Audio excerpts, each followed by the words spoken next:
உலகமே ஆச்சரியப்படுது. இது எப்படி சாத்தியம்? நம்பவே முடியல. இஸ்ரேல் மற்றும் பாலஸ்தீனம் ரெண்டு நாட்டுக்கும் நடுவுல எவ்வளவு பிரச்சனைன்னு நமக்கு தெரியும்.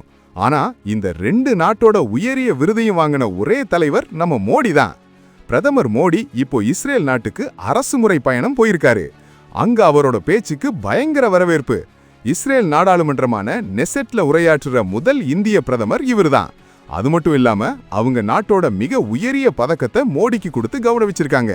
இந்த பதக்கத்தை வாங்கும்போது மோடி என்ன சொன்னாரு தெரியுமா? இது எனக்கு கிடைச்ச மரியாதை இல்ல, இந்திய இஸ்ரேல் நட்புக்கு கிடைச்ச பெருமை அப்படின்னு ரொம்ப பணிவா சொல்லியிருக்காரு. சென்னையில இருக்கிறவங்களுக்கு இது ஒரு சாதாரண செய்தியா இருக்கலாம். ஆனா உலக நாடுகள் மத்தியில இந்தியாவுக்கு இருக்கிற செல்வாக்கை இது காட்டுது. ஆனா இங்க தான் ஒரு மெய்சில் இருக்க வைக்கிற விஷயம் இருக்கு. 2018ல இதே மோடிக்கு பாலஸ்தீனம் நாடு அவங்களோட உயரிய விருதான கிராண்ட் காலர் ஆஃப் த ஸ்டேட்டை கொடுத்துச்சு. யோசிச்சு பாருங்க, இஸ்ரேல் மற்றும் பாலஸ்தீனம் என இரண்டு எதிரெதிர் நாடுகளின் உயரிய விருதுகளையும் பெற்ற ஒரே உலக தலைவர் நம்ம பிரதமர் மோடி மட்டும்தான். அடடா, இது இந்திய வரலாற்றிலேயே ஒரு பெரிய சாதனை இல்லையா? உலக அரசியல் மேடையில இந்தியா இப்போ ஒரு தவிர்க்க முடியாத சக்தியா மாறி இருக்கு.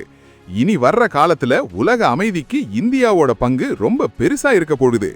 மோடியின் இந்த உலக சாதனைய பத்தி நீங்க என்ன நினைக்கிறீங்க? இது இந்தியாவிற்கு கிடைச்ச பெருமை தானே?